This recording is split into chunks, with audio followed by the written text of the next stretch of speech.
Le prophète a dit qu'il était un sorcier, un Endoki, que c'était à cause de lui qu'il n'avait rien, que le ventre de sa femme était sec, que ses mains ne trouvaient plus de travail. Il a dit que leur fils, leur Samuel, était un démon qui dévorait leur avenir. Et eux, ses propres parents, ils l'ont cru. Comment un père et une mère peuvent-ils finir par voir un monstre dans le visage de leur propre enfant? Cette histoire n'a rien d'un conte. C'est le reflet d'une tragédie qui se joue tous les jours dans les rues animées et poussiéreuses de Kinshasa et dans tant d'autres villes d'Afrique. Une tragédie où l'extrême pauvreté, le désespoir et la manipulation spirituelle se mélangent pour créer un cocktail mortel. C'est l'histoire de Mabiala, de Véronique et de leur fils de 8 ans, Samuel. Une famille qui, pour fuir une malédiction imaginaire, s'est jetée dans un enfer bien réel. Ils voulaient se libérer de la sorcellerie, mais ils ont compris trop tard que le véritable poison n'était pas dans le sang de leur enfant, mais dans les paroles mielleuses d'un homme qui se faisait appeler serviteur de Dieu. Kinshasa, la capitale tentaculaire de la République démocratique du Congo. Une ville de contraste, où des villas luxueuses se dressent à quelques rues de quartier, où chaque jour est une lutte pour survivre. C'est là, dans le dédale du quartier de ma tête, que vivait la famille de Mabiala. Leur maison n'était qu'une seule pièce, des murs en parpaing nu, un toit de tôle. Le jour, la chaleur y était un four. La nuit, les moustiques menèrent la guerre. Pourtant, au milieu de cette précarité, il y avait de l'amour. Mabiala, la quarantaine, où était un homme robuste, ses mains calleuses racontaient des années de travail sur les chantiers. Mais depuis des mois, les chantiers se faisaient rares. Le chômage le rongeait, émiettant sa fierté de père. Véronique, sa femme, était le cœur de ce petit foyer. Elle vendait quelques beignets sur le pas de leur porte, un commerce si fragile qu'il leur permettait à peine de manger une fois par jour. Et puis, il y avait Samuel, leur fils unique, un garçon de 8 ans, calme, presque trop silencieux, pas comme les autres garçons de son âge, qui couraient et criaient dans les ruelles. Samuel, lui, préférait s'asseoir dans un coin, avec un bout de charbon, et dessiner sur des morceaux de carton. Il dessinait des voitures, des maisons avec de grands jardins, des soleils immenses, des mondes qu'il ne connaissait pas. Pour ses parents, ce silence était d'abord une source de tendresse. Pour Mabiala, le signe d'une intelligence vive. Pour Véro, la preuve d'une âme sensible. Un soir, Mabiala hissa son fils sur ses genoux fatigués, une image de paix fragile, au milieu du chaos. Samuel lui tendit son dernier dessin sur un bout de carton. Il avait dessiné sa famille, main dans la main, souriante. Mais tout autour, il avait tracé des ombres, des formes sombres et floues qu'il appela des monstres. Mabiala et Véronique échangèrent un regard. Une brève inquiétude, vite chassée. Ce n'était qu'un jeu d'enfant, un simple cauchemar, des monstres, un mot d'enfant qui semble anodin. Mais dans une société où la frontière entre le monde visible et l'invisible est si mince, où chaque malheur peut être la faute de forces occultes, un mot comme celui-là peut devenir une graine. Pour l'instant, la graine dormait, enfouie sous l'amour de ses parents, mais le sol de leur désespoir était terriblement fertile. La misère craquelait leur certitude. Ils priaient pour la pluie, pour un miracle. Et c'est là qu'ils ont entendu parler d'un homme qui, disait-on, faisait des miracles. Un homme dont le nom se chuchotait avec un mélange de crainte et d'admiration. Le prophète Ézéchiel. Le phénomène des églises de réveil a explosé en Afrique depuis les années 90. Là où l'État est absent et les services sociaux inexistants, ces églises offrent une communauté, une structure et surtout de l'espoir. Leurs pasteurs, des figures puissantes et charismatiques, promettent la guérison, la richesse et la victoire sur le diable. Pour des milliers de gens comme Mabiala et Véronique, écrasés par la vie, où ces promesses sont une bouée de sauvetage. L'église du prophète Ézéchiel n'était pas un bâtiment, mais un immense chapiteau sur un terrain vague. Chaque soir, des centaines de fidèles s'y pressaient, attirés par la musique et la réputation du prophète. C'est une voisine, convaincue que la famille subissait un blocage spirituel, qui a persuadé Véronique d'y aller, lui assurant que le prophète pouvait briser les chaînes de leur malheur. Ce soir-là, elle a convaincu un Mabiala, sceptique mais épuisé. Ils ont emmené Samuel. En entrant sous le chapiteau, une vague d'énergie les a happés. L'orchestre jouait des cantiques sur un rythme fou. Les gens dansaient, les yeux fermés, les mains levées, en transe. Et puis, le prophète Ézéchiel est apparu. C'était un homme imposant, dans un costume blanc qui brillait sous les projecteurs. Sa voix, amplifiée par les enceintes, était un instrument puissant. Il parlait leur langage, décrivant la pauvreté qui leur collait à la peau et le chômage qui dévorait la fierté des pères. Il affirmait connaître la raison de leur souffrance, un ennemi, un sorcier opérant dans l'ombre. Au nom de Jésus-Christ, il promettait de briser ses chaînes. La foule rugissait son approbation. Mabiala sentit un frisson le parcourir. Cet homme parlait de lui.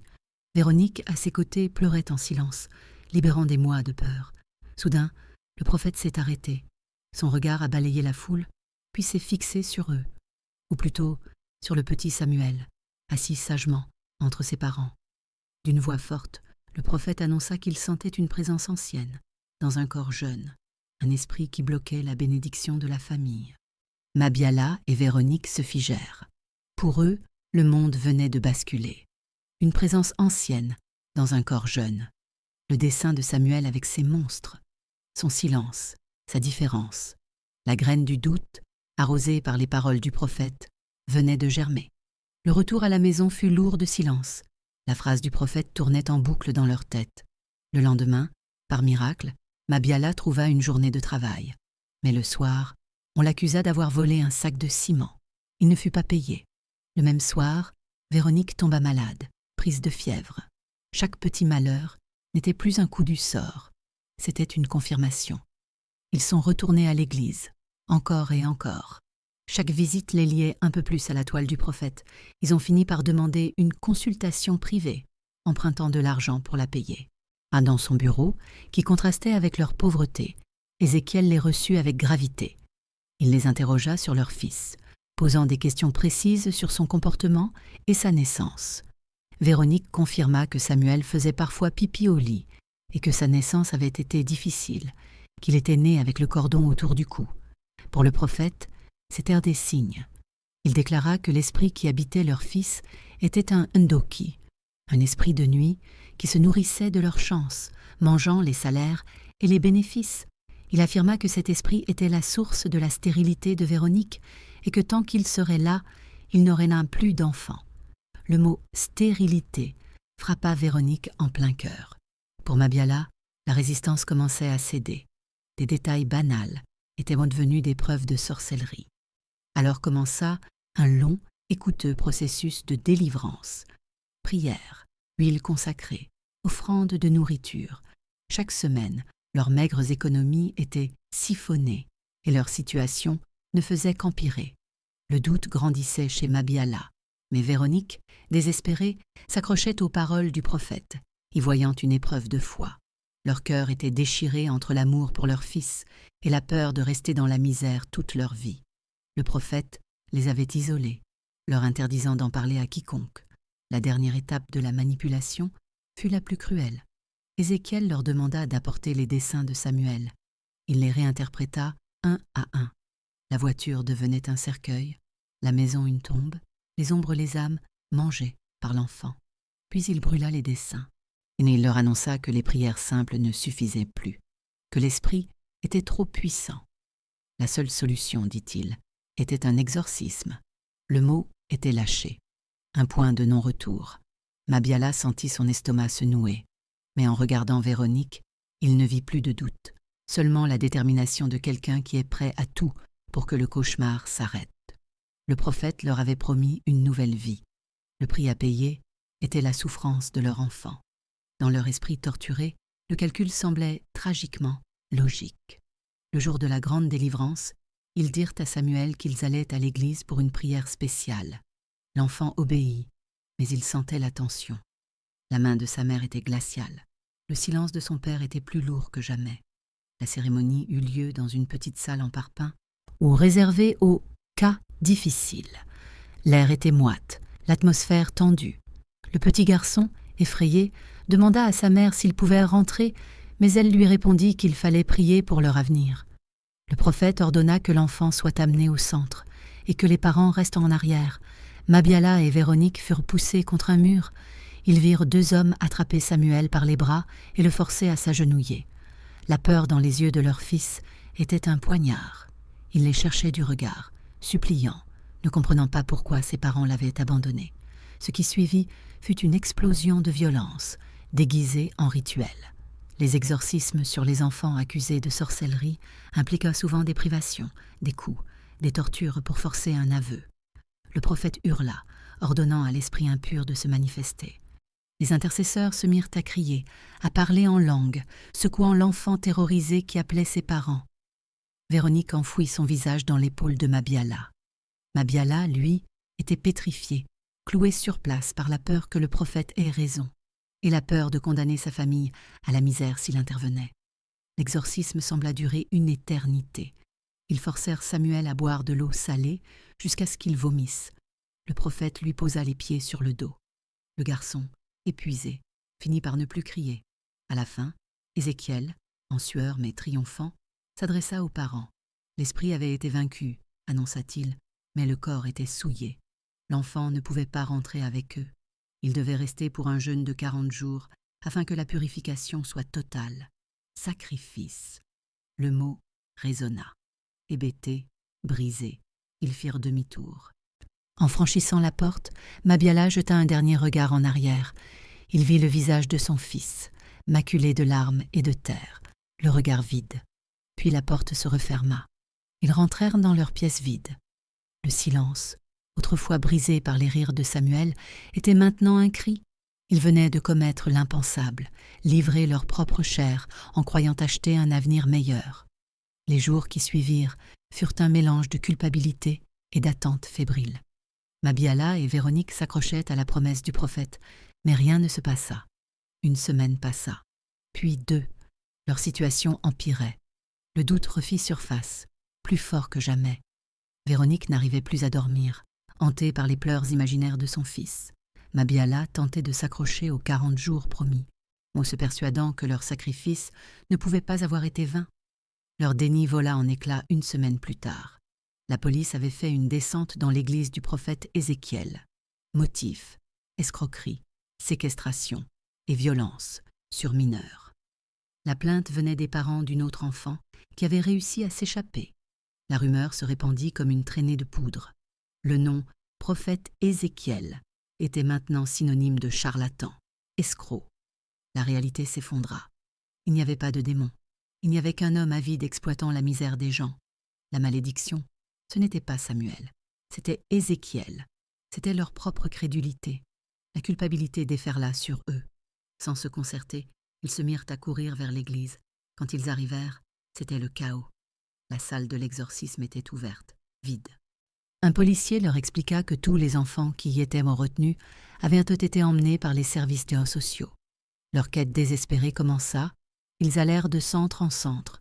Le phénomène des enfants des rues à Kinshasa, les Chégués, souvent accusés de sorcellerie, est si répandu qu'on en compte des dizaines de milliers. Des jours durant, Mabiala et Véronique cherchèrent, montrant la seule photo jaunie qu'ils avaient de Samuel. Chaque réponse négative était un nouveau coup de poignard. L'histoire de Mabiala et Véronique est une descente aux enfers, mais elle met en lumière une réalité où la foi et l'exploitation se côtoient. On se demande ce qu'on aurait fait à leur place, quand le désespoir rend aveugle et qu'on nous promet une issue. Dites-nous ce que vous en pensez dans les commentaires. Où ces discussions sont importantes pour comprendre les racines de ces tragédies. Et si vous voulez découvrir d'autres histoires qui explorent les vérités difficiles de notre monde, abonnez-vous. Finalement, après presque 2 semaines, ils le trouvèrent. Dans un centre surpeuplé, géré par une petite organisation locale. Une femme les conduisit dans une cour, et il était là, assis seul dans un coin, comme toujours. Mais il ne dessinait pas. Il fixait le mur. Il était plus maigre. C'était leur Samuel. Véronique s'avança lentement, le cœur battant. Le garçon leva les yeux et les vit, mais il n'y eut aucune joie dans son regard, juste de la méfiance et une peur profonde. En larmes, Véronique s'agenouilla, lui demandant pardon, lui disant qu'ils étaient venus le chercher pour rentrer à la maison. Elle tendit la main pour le toucher, mais Samuel eut un mouvement de recul, un petit geste, aussi tranchant qu'une lame. Mabiala s'accroupit à son tour, la voix brisée, lui disant qu'il l'aimait et qu'ils avaient en fait une terrible erreur. Le regard de Samuel passa de l'un à l'autre. Son expression était une sentence plus cruelle que n'importe quel jugement. Ses yeux disaient tout, qu'il l'avait laissé, qu'on lui avait fait mal et qu'il n'avait rien fait. Ils comprirent qu'ils ne retrouveraient jamais le fils qu'ils avaient abandonné. Ils avaient brisé ce qu'il y a de plus fondamental, la confiance d'un enfant envers ses parents. Avec le temps et l'aide des travailleurs sociaux, Samuel a fini par rentrer avec eux. Mais la maison n'était plus un foyer. C'était une pièce habitée par 3 étrangers, liés par un souvenir d'horreur. Samuel parlait à peine. Alors il sursautait au moindre bruit, il ne dessinait plus.